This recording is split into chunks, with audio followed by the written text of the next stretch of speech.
Good evening, Lake Orion. Welcome to History Now here on ONTV. I'm your host, Anthony Taormina. This episode, I want to talk to you, not this week, but this episode I want to talk to you guys about is the Cold War, which lasted from 1945 to 1991. Some argue that it would be 1917, but when communism first was brought up in Russia or the Soviet Union. But the Cold War really started in 1945, and it lasted until 1991, Christmas of 91, when Gorbachev announced that the Soviet Union had ceased to exist, and you saw that the hammer and sickle flag, the hammer and sickle red flag of the Soviet Union came down off of the Kremlin in Moscow for the last time, only to be replaced by the Russian red, white, and blue flag, which currently still stands at the Kremlin to this day. The Cold War was a war between the United States in the West, particularly Western Europe, and against the Soviet Union and the East, which included Eastern Europe,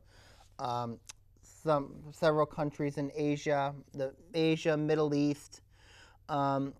Everybody was affected, Latin America, by this Cold War. It was, at the same time, it was not a direct war. It was more of like proxy wars. There were moral wars. There was just a competition between the United States and the Soviet Union, competition between West and East. And in many ways, we still see it exist today, especially with the United States against Russia. And we still see a lot of those tensions still exist today. A lot of historians argue that it started in 1917. The reason why they argue that is the formation of the USSR occurred in 1917 with Vladimir Lenin. And it was under the communist beliefs of Karl Marx, whom Karl Marx said his vision was everybody was the same, no matter the type of social class, that everything was to be given to the state, that the collectivization of farms, that it was supposed to be privatized the state, and it was also to be ruled by a one-party, almost in many ways a dictatorship, whereas in a democracy, which the United States and several of the Western allies had, some of them were like constitutional monarchies, but also democracies in which you had a rich and poor, you had everybody was different based on business structures. And there was just you had your social classes, but it was really between rich and poor. And you had the right to vote. You had the right. There was a president. There was also like in countries like Great Britain, there was a prime minister that you could vote for.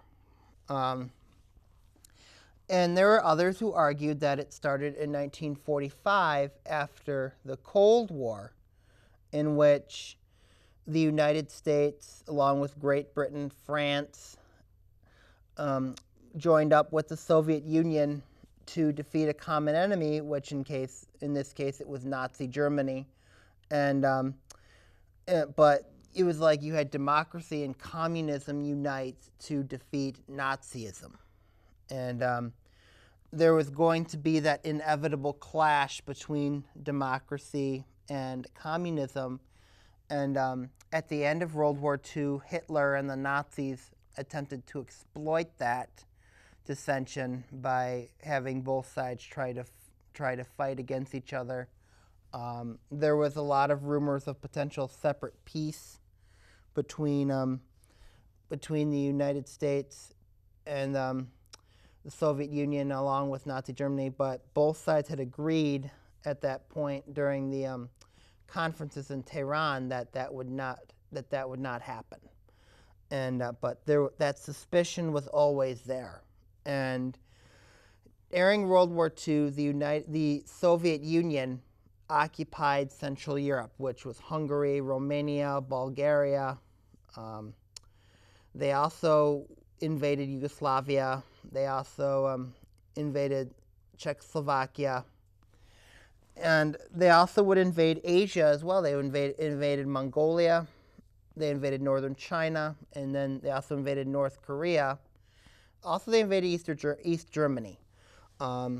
The USSR, after the war against Germany, joined the United States in the war against Japan, and they were fighting the Japanese as well for Mongolia, northern China, and North Korea was able to occupy those countries. And then there was that fear of communism, and as a result, the United States ended up being the sole occupier of Japan, but allowed the Soviet Union to keep their territories, but the United States would have a foothold in South Korea and in several of the other Asian countries as well. There was a fear that an Iron Curtain was going to exist, which is what Winston Churchill said that would happen, which truly did happen, which it did exist, especially in Europe. The eastern part of Europe was controlled by the Soviet Union, and then the western part was still democratic. There was the Truman Doctrine, but also the Marshall Plan, which allowed for aid, Western aid of Europe. The Soviet Union told their countries to reject the Marshall Plan, that the Soviet Union would come in and aid their respective territories, while the Marshall Plan would aid the Western powers, the Western areas, the Western countries. Also, you had the formation of defense organizations. They had the North Atlantic Treaty Organization, which is NATO, and then also the Soviet Union, in response, formed the Warsaw Pact. And as you see that both sides are drawn into direct combat. Not like, there was going to be a combat that could happen. Then 1949, China, the communists led by Mao Zedong overthrew the nationalist movement of Chiang Kai-shek, and as a result, the Kaishi government ended up going to Taiwan and having their own government, so China effectively became a communist state. The Korean War occurred in 1950. North Korea invaded the South, and the United States, under the Truman Doctrine, which was a doctrine that was directed against the Soviet Union, that the United States would aid and support democratic countries against communism. You were seeing communists attempting to invade Vietnam or French Indochina, which would become Vietnam, and then so then the doctrine effectively had United States soldiers accompanying, aiding against the communists in those countries, which you saw play in North Korea. The Korean War eventually ended in a stalemate. China came down and aided the North Koreans. The Soviets supported the North Koreans. The United States and the United Nations supported the South. That reached a stalemate. An armistice was agreed upon. There was no treaty to end the war, but it further argued the competition, not just from a territorial standpoint, but a nuclear standpoint. The Soviet Union in 1949 was looking at nuclear weapons. When we come back, I'm going to talk to you more about the competition of the Cold War here on History Now, here on ONTV. When I'm in Lake Orion and I want to catch up on sports, I watch Between Taorminas.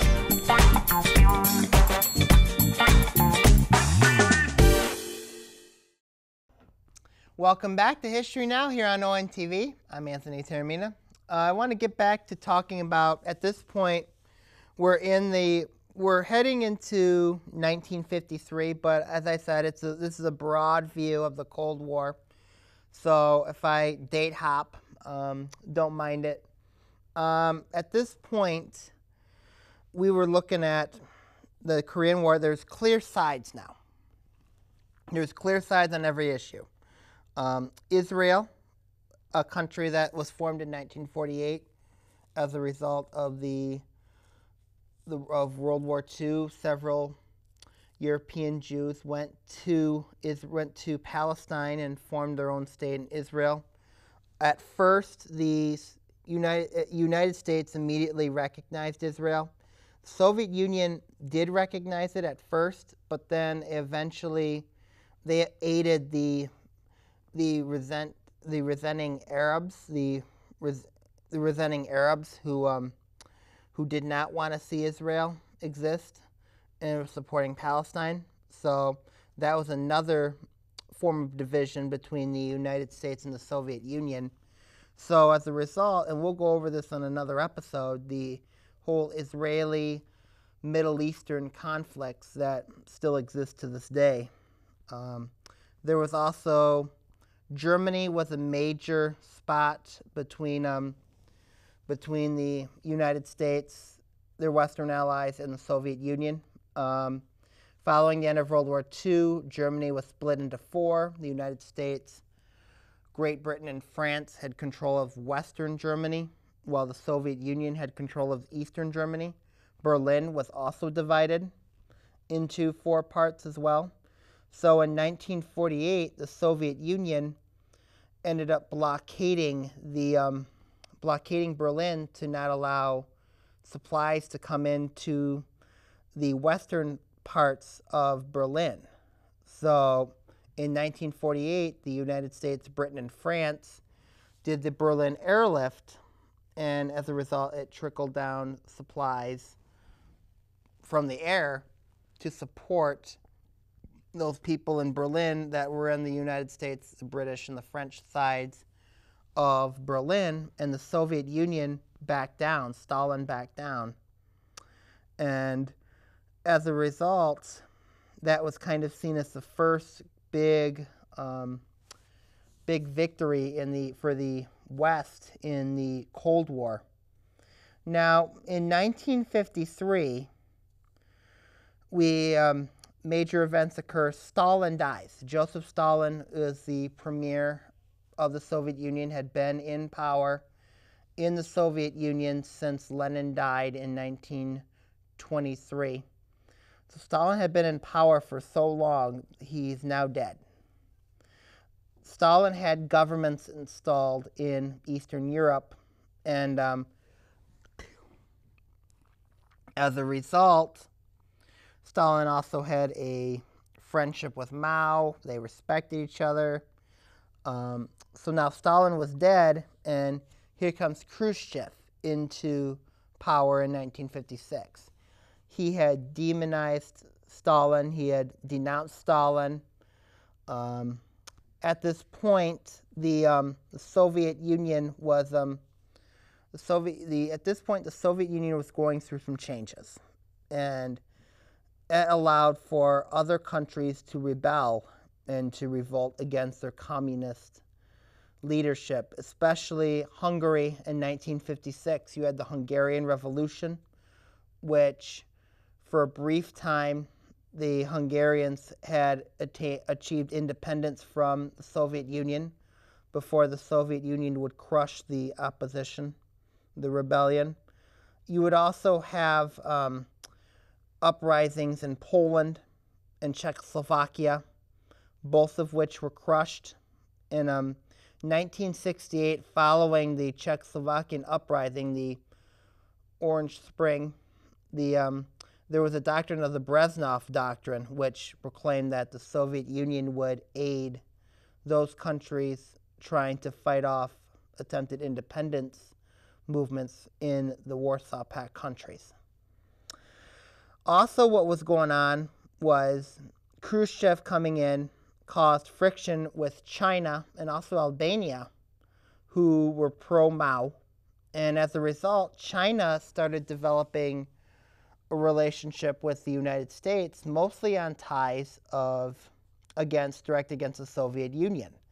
And also, the Soviet Union was also trying to it caused a war within the Warsaw Pact, within the Cold War between the Soviet Union and China, where they ended up distrusting each other. They had their own communist views, and particularly in Vietnam and several other areas where there were border wars between China and the Soviet Union, and it was just a mess. Now, a country that gets attention is Cuba, because Cuba's only 90 miles from Miami. Cuba is within the and at that point, Fidel Castro overthrew the Batista government, who had received support from the United States. And at this point, Cuba was expressing support for the Soviet Union. There was a lot of business interests that got privatized in Cuba, and that didn't go over well with the United States. There was the failed Bay of Pigs invasion. The United States attempted to, with the support of Cuban descendants, invade Cuba, which was crushed by Castro. And that further took Cuba closer to the Soviet bloc. And then also you had the Cuban Missile Crisis in 1962, where the Soviet Union was putting nuclear warheads in Cuba. This was mostly done in a response to the United States' having air bases in Turkey, which directly the Soviets viewed threatening their territory, so why couldn't the Soviet Union do the same thing? So 13 days, there was a major crisis. Kennedy and Khrushchev were on the phones. There was a lot of fears that a nuclear war would take place, but thanks to diplomacy, the Soviets backed down, took their missiles out of Cuba, and in return, the United States took their warheads out of Turkey, which Turkey was seen and still seen today as a U.S. ally. Vietnam that war started from 1955 to 1975. The United States ended up, under the Truman Doctrine, getting involved in Vietnam. North Vietnam was under a communist government. South Vietnam was under a democratic government. The Soviet Union and China aided North Vietnam. There was problems with Ho Chi Minh. And as a result, the United States engaged in a long, drag-out war in Vietnam until the U.S. was forced to back out of South Vietnam and allowed, unfortunately, the North Vietnamese to come down and unite Vietnam under the communist banner in 1975. The Soviet Union would later have their own same conflict in Afghanistan in 1979, which lasted until 1989. The Soviet Union attempted to get a communist government in Afghanistan. The United States supported the Mujahideen, which later played a role in the rise of Osama bin Laden. So in a way, the United States was aiding Osama bin Laden at that time. But Afghanistan, as a result, the Soviets got bogged down in Afghanistan. And you get a lot of times that's their Vietnam. That Afghanistan was the Soviets' Vietnam, which exactly what it was. When we come back, I'm going to talk about the Iranian Revolution, that third option, perestroika, Ronald Reagan, and 1989, 1991, here on History Now, here on ONTV. I'm Oakland County Sheriff Mike Bouchard and former Red Wing great Joey Koser reminding you to follow the rules regarding boater safety. Always operate at safe speeds, avoid alcohol, and wear a life jacket. Don't let a great day on the water be ruined by bad decisions. Welcome back to History Now here on ONTV. I'm your host, Anthony Taormina. I want to talk to you about, at this point, it was either the United States, the Western view, the United States view, or the Eastern view, the Soviet Union, and the Eastern communist views. But in 1979, there also became a third option, which was led by the Iranian Revolution in 1979, the third world countries. There was a third option, the Islamic option. When we go over in a future episode, I'm going to talk to you about the Iranian Revolution in depth. But the Iranian Revolution offered a third path for countries to go about not having a relationship with the United States or not having a relationship with the Soviet Union. But when we go over in a future episode, I'll talk to you about the Iranian Revolution in depth. But Iran kind of offered a third option to both the Western view or the Eastern view. They had their own view. A lot of people say China was responsible for the third view, but in this case it was Iran. And so we'll go over that in a future episode. In 1985, at this point, the United States was ran under Ronald Reagan. There was continued interest in the space war, Sputnik, which was started in 1955 before Reagan, but that continued on. He encouraged competition against the Soviets, that that we were better than the Soviets, that the Soviets were this great Satan, that they were evil. And at that same time, in 1985, there was Perestroika, Openness, which was led by Mikhail Gorbachev, and encouraged openness because the Soviet Union was struggling economically. In a democratic society, your economy, you can open it up. Whereas in a communist Karl Marx controlled economy, it's closed off. It's very difficult to trade with other countries, other partners, and it's you can only trade within yourselves, and you got Soviet Union as your major incorporator, and the Soviet Union was not that great economically at that time either. So all those countries that was under the Soviet bloc were struggling economically. So Gorbachev attempted to open up the economy using Perestroika. Also, what was going on was revolutions were also going on again in Eastern Europe. Poland seen as the usual suspect of starting these with, they had a group called the Solidarity Movement, which was a trade union supported by the Catholic Church. Pope John Paul II was significant in playing a role in supporting the Solidarity Movement in Poland. They encouraged the Soviet Union to speak and to come up with discussions. And eventually there was a revolution where Poland would gain its independence from the Soviet Union. Hungary would follow. Hungary wanted to be more like its Western neighbor Austria, who was seen as a Western counterpart. And so Hungary joined, and then you had Bulgaria, you had Czechoslovakia, you had all these countries started to get their independence from the Soviet Union. East Germany is probably the most symbolic because in 1962, the East, or the communists, built a wall, the Berlin Wall, to prevent Germans from getting to the West because of the economic situation. And as a result, the Perestroika, the economic situation, the wanting to be unified again, to be one Germany. The Soviets finally relented. East Germans were fighting to unite with their Western counterparts. So, and also the Reagan plea of Mr. Gorbachev, please tear down this wall.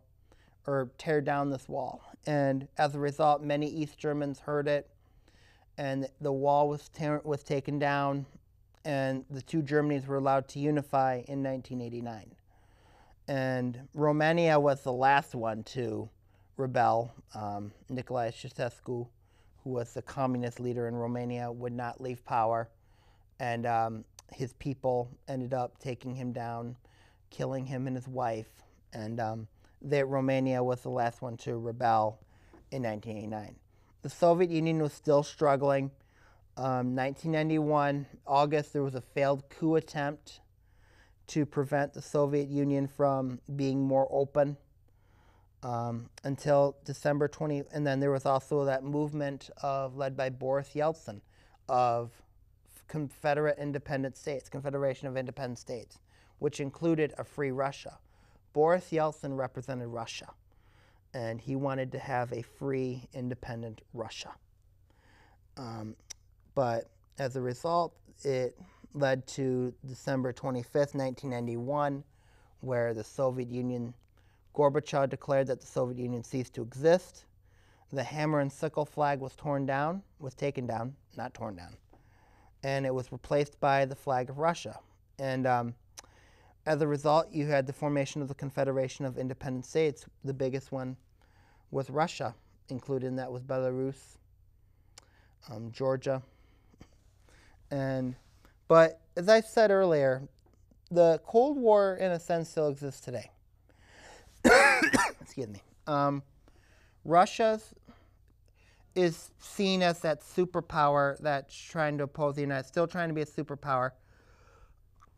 You have a lot of espionage that still exists between the United States and Russia. You have there's still that rivalry. The Russia is trying to regain a lot of its power that it used to have under the old Soviet Union. And with Vladimir Putin in power in Russia, they're still trying to resemble the old rivalry that happened during the Cold War. You still see it to this day. I mean, the approach, you look at, everybody needs a rival. In the United States' case, it's Russia. It still is, and it probably will still be to this day. Well, that does it for me in this month, or this episode of History Now. Check back in local listings. See you soon, Orient Neighborhood Television. Good night. See you soon.